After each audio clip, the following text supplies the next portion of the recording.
Saudara, 4 warga desa Wihni Bakung, Kabupaten Aceh Tengah Aceh harus berurusan dengan hukum usai memukul seorang terduga pencuri mesin kopi milik keluarga mereka.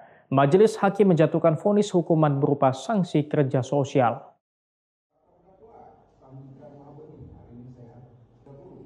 Dalam sidang di Pengadilan Negeri Takengon, Majelis Hakim menyatakan keempat terdakwa terbukti bersalah. Majelis Hakim menjatuhkan vonis 3 bulan penjara, namun hukuman tersebut diganti dengan sanksi sosial selama 150 jam.